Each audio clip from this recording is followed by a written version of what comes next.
Tidak mengecewakan putranya, ibu itu mengizinkan putranya itu ikut tes, namanya audisi. Betul ikut dan benar tidak terpilih. Ibunya sudah sangat khawatir, nanti anak ini pasti sangat kecewa karena tidak terpilih. Ketika anak itu pulang, disambut oleh ibunya, dan ibunya bertanya, "Dek, kamu diberi peranan apa?" "Oh ibu," jawabannya dengan wajah yang berseri-seri, "saya menjadi kelompok tepuk tangan." Dongengnya selesai. Jadi ada yang tepuk tangan, ada yang berdaham dan sebagainya, itu peranan. Coba silahkan membayangkan kalau suatu pertunjukan tidak ada yang bertepuk tangan, jadinya apa?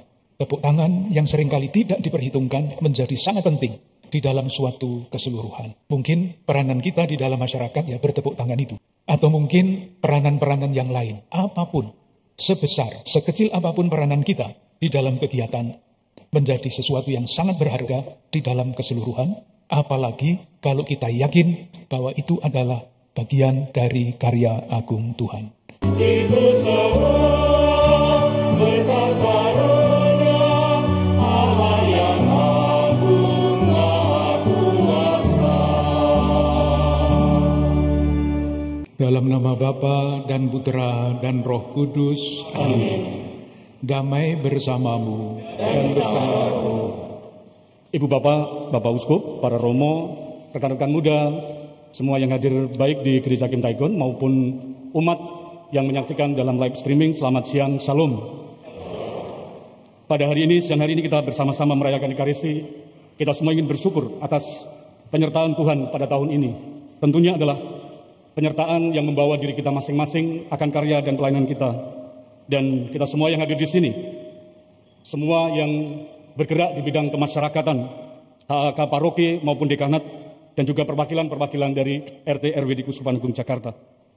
Bapak Uskup, semoga pertemuan dan perayaan Ekaristi pada siang hari ini meneguhkan kami semua dalam karya pelayanan kami masing-masing, dalam aneka pelayanan kami. Monggo Bapak Uskup untuk memimpin upacara untuk perayaan Ekaristi. Kita bawa ke hadapan Tuhan ujub pribadi kita masing-masing, ujub keluarga dan komunitas kita. Kita ingat di dalam doa-doa kita, sekian banyak saudari-saudara kita yang kita layani. Semoga dengan pelayanan para ibu dan bapak, saudari-saudara sekalian, sekian banyak saudari-saudara itu semakin peka terhadap kebaikan Tuhan. Para ibu dan bapak, saudari-saudaraku yang terkasih, saya pribadi sangat menghargai kesediaan para ibu dan bapak, saudari-saudara sekalian, memenuhi undangan dari Komisi HAK untuk hadir di dalam gereja ini. Pasti bagi sebagian besar dari para ibu dan bapak, saudari-saudara sekalian, untuk sampai ke sini tidak mudah. Tadi saya ketemu dengan rombongan dari Pamulang. Perjalanannya 2,5 jam. Itu menahan haus, menahan yang lain-lain kena macet. Kerelaan seperti itu pasti bermakna bagi kebersamaan kita. Sehingga kesempatan bagi seperti ini menjadi waktu yang sangat bagus bagi kita untuk saling meneguhkan di dalam perutusan kita.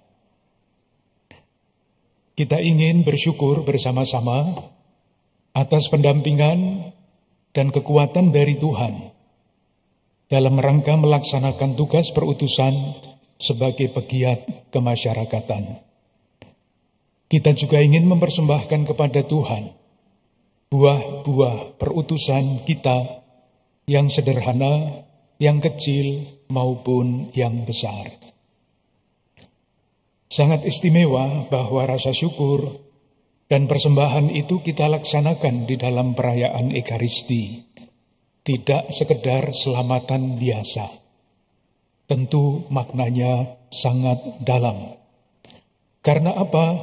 Karena Ekaristi adalah syukur atas karya agung Tuhan. Kalau kita para pegiat kemasyarakatan ingin mempersembahkan buah-buah dari perutusan kita kepada Tuhan lewat Ekaristi. Dalam Ekaristi, kita ingin mengungkapkan keyakinan iman kita bahwa sekecil, sesederhana apapun, Buah-buah yang kita hasilkan sebagai pegiat kemasyarakatan adalah bagian dari karya agung Tuhan. Adalah wujud dari karya agung Tuhan yang nyata itu. Keyakinan iman seperti ini, saya yakin akan mendorong kita, memberikan semangat kepada kita dalam keadaan apapun, mudah, sulit, tanpa tantangan, penuh tantangan, melaksanakan perutusan kita dengan sebaik-baiknya. Untuk semua yang sudah dilakukan, untuk semua pengorbanan di dalam kegiatan sebagai pegiat kemasyarakatan, atas nama Keuskupan Agung Jakarta, saya ingin mengucapkan terima kasih. Terima kasih juga kepada keluarga yang pasti ikut berkorban ketika para ibu dan bapak giat di dalam pelayanan kemasyarakatan itu. Tetapi kita boleh yakin, justru kerelaan berkorban inilah yang membuat gereja kita subur. 1-2 renungan kecil. Sebetulnya yang ingin saya sampaikan sudah saya sampaikan semua. Pemilinya bisa selesai. Tapi saya ingin melanjutkan sedikit. Sabda Tuhan yang kita dengarkan pada hari ini dapat kita baca dengan kacamata tertentu, yaitu kerelaan untuk diikut sertakan di dalam karya Tuhan. Seperti para ibu dan bapak, saudari-saudara sekalian, rela menjalankan kegiatan kemasyarakatan dan memandangnya, meyakininya sebagai kerelaan untuk terlibat di dalam karya agung Tuhan. Demikian juga kutipan-kutipan kitab suci yang kita dengarkan pada hari ini dapat dibaca dengan kacamata itu. Pertama adalah Raja Ahaz, bacaan yang pertama. Ketika Ahaz menjadi raja, kerajaan Israel itu kacau balau tidak karuan. Firman Tuhan datang kepada Ahaz, mengundang dia untuk terlibat di dalam karya agung Tuhan, membereskan negara kerajaan yang kacau balau itu. Tuhan berfirman begini, mintalah suatu pertanda dari Tuhan Allahmu. Tanda bahwa Allah itu setia dan terus berkarya, kendati pun yang kelihatan seolah-olah Tuhan itu membiarkan umatnya berjalan sendiri. Untuk membuktikan bahwa Tuhan setia, Tuhan minta bantuan Ahaz untuk rela terlibat di dalam karya itu. Tetapi apa kata Ahaz? Aku tidak mau minta. Artinya, dia tidak mau terlibat di dalam karya Allah ketika Allah ingin memenuhi janjinya. Oleh karena itu, Nabi Yesaya berkata, kalaupun kamu tidak mau terlibat, ikut di dalam karya Allah, mengambil peran dalam perutusan, Allah akan mengerjakan janjinya dengan caranya sendiri. Caranya itu apa? Dikatakan sesungguhnya seorang wanita muda akan mengandung. Ia akan dinamai Emmanuel. Ahaz tidak mau mengambil bagian, Allah tetap saja berkarya di dalam karya penyelamatannya. Sikap Ahaz itu sangat berbeda dengan Yusuf. Yusuf dikatakan di dalam Injil tadi, Yusuf adalah seorang yang tulus hati. Tulus hati mempunyai makna yang sangat luas. Dan Yusuf yang tulus hati itu mendapat penampakan dalam mimpi. Tetapi jangan berpikir, jangan bertanya mimpinya jam berapa. Karena untuk kebudayaan tertentu, mimpi sore, mimpi tengah malam, mimpi pagi itu artinya lain-lain. Kalau dikatakan di dalam kitab suci bahwa Yusuf dalam mimpi, itu artinya dalam bahasa sederhana, sesudah Yusuf mempertimbangkan masak-masak, ia mengambil keputusan. Jadi jangan ditanyakan mimpinya seperti apa, jam berapa, dan sebagainya. Ini gaya berbicara kitab suci.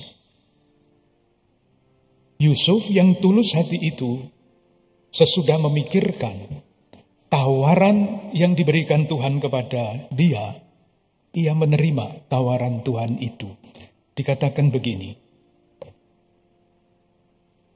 ketika Yusuf mempertimbangkan maksud itu. Orang mimpi kan tidak bisa mempertimbangkan ya. Mempertimbangkan ketika sadar dan mengambil keputusan dengan sadar.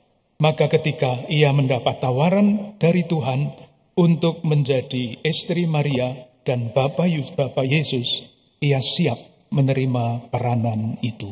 Yusuf terlibat, rela terlibat di dalam perutusan, di dalam karya agung Tuhan. Para ibu dan bapak, saudari-saudaraku yang terkasih, sekali lagi kalau dibaca dengan kacamata itu, sabda Tuhan yang kita dengarkan pada hari ini, khususnya Yusuf, dapat menjadi teladan bagi kita untuk sungguh-sungguh dengan tulus hati mempertimbangkan segala keadaan dan menerima tawaran Tuhan untuk terlibat di dalam karya agungnya. Dan karya agung itu wujudnya secara konkret adalah pegiat kemasyarakatan. Entah kecil, entah besar. Semuanya adalah bagian dari karya keselamatan Tuhan. Mengakhiri renungan pendek ini, saya ingin menceritakan satu kisah kecil. Moga-moga memberikan dorongan. Sekecil apapun peranan kita di dalam keseluruhan, itu akan sangat besar artinya di dalam keseluruhan. Seorang anak kecil ingin tampil sebagai pemegang peran utama di dalam suatu drama di sekolahan. Ibunya tahu bahwa putranya itu tidak mungkin akan terpilih sebagai pemegang peran yang besar itu. Karena ibunya kenal betul dengan putranya itu. Tetapi untuk tidak mengecewakan putranya, ibu itu mengizinkan putranya itu ikut tes. Namanya apa sekarang? Audisi. Betul ikut dan benar tidak terpilih. Ibunya sudah sangat khawatir. Nanti anak ini pasti sangat kecewa karena tidak terpilih. Ketika anak itu pulang, disambut oleh ibunya, dan ibunya bertanya, "Dek, kamu diberi peranan apa?" "Oh ibu," jawabannya dengan wajah yang berseri-seri, "saya menjadi kelompok tepuk tangan." Dongengnya selesai. Jadi ada yang tepuk tangan, ada yang berdaham, dan sebagainya itu peranan. Coba silahkan membayangkan, kalau suatu pertunjukan, tidak ada yang bertepuk tangan, jadinya apa? Tepuk tangan yang seringkali tidak diperhitungkan menjadi sangat penting di dalam suatu keseluruhan. Mungkin peranan kita di dalam masyarakat ya bertepuk tangan itu. Atau mungkin peranan-peranan yang lain, apapun, sebesar, sekecil apapun peranan kita di dalam kegiatan, menjadi sesuatu yang sangat berharga di dalam keseluruhan. Apalagi kalau kita yakin bahwa itu adalah bagian dari karya agung Tuhan. Semoga sabda Tuhan yang kita dengarkan pada hari ini menjadi semangat, kekuatan, dan inspirasi bagi kita untuk melanjutkan pelayanan kita. Tuhan memberkati. Marilah mewartakan misteri iman kita. Setiap hari kami menaiki hari ini, waktu Tuhan kami wartakan hingga Engkau datang. Terima kasih kepada Bapak Uskup yang telah berkenan untuk memimpin perayaan Ekaristi pada siang hari ini. Tanda syukur kita sebagai aktivis atau penggiat sosial kemasyarakatan, sehingga kita bisa bersyukur bersama pada siang hari ini dalam perayaan Ekaristi Kudus. Yang hadir pada siang hari ini, kami perkenalkan yang paling ujung adalah Romo Wisnu dari Paroki Kelapa Gading, dari Gereja Kim Taigon ini. Kemudian Romo Heri dari Paroki Tanjung Priok. Kemudian Romo Patrick dari Paroki Ciputat. Ya. Kalau Bapak Uskup pasti tahu semua. Ya. Kemudian Romo Jack Tarigan dari Paroki Kelapa Gading, Gereja Kim Taigon ini.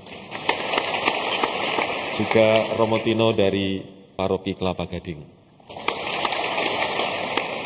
Saya sendiri dari Paroki Pejumpungan, 4 bulan yang lalu masih di sini. Ini para Romo yang hadir untuk menyertai kita semua. Apakah ada Romo yang hadir di tengah umat? Oh, tidak ada. Biasanya ada 1-2 gitu. Terima kasih para Romo untuk ambil bagian dalam perayaan Ekaristi Kudus. Juga terima kasih kepada Paroki Kelapa Gading yang telah menyiapkan segalanya untuk penyelenggaraan misa syukur pada siang hari ini, termasuk di dalam tata ibadat kita pelayanan liturgi, juga tur dari Paroki Kelapa Gading, dan semuanya dari Paroki Kelapa Gading. Terima kasih. Tentu tidak lupa untuk Bapak Ibu sekalian atas kehadirannya, luar biasa berkenan hadir untuk bersama-sama bersyukur atas pelayanan Bapak Ibu di tengah lingkungan dan masyarakat, dan nanti akan dilanjutkan sebentar kalau Bapak Ibu ingin menyampaikan sesuatu kepada Bapak Uskup, ungkapan, pertanyaan atau harapannya untuk Bapak Ibu sekalian, kurang lebih 30 menit ke depan kita bisa berdialog di tempat ini juga. Jadi itu yang saya sampaikan. Terima kasih sekali lagi Bapak Uskup, dan berkenan untuk menutup perayaan Ekaristi dan nanti melanjutkan dengan dialog secara sederhana. Tuhan bersamamu. Dan bersama rohmu. Semoga kita sekalian, keluarga-keluarga kita, saudari-saudara yang kita doakan secara khusus di dalam perayaan Ekaristi ini, selalu dijaga, dilindungi, dan dilimpahi berkat.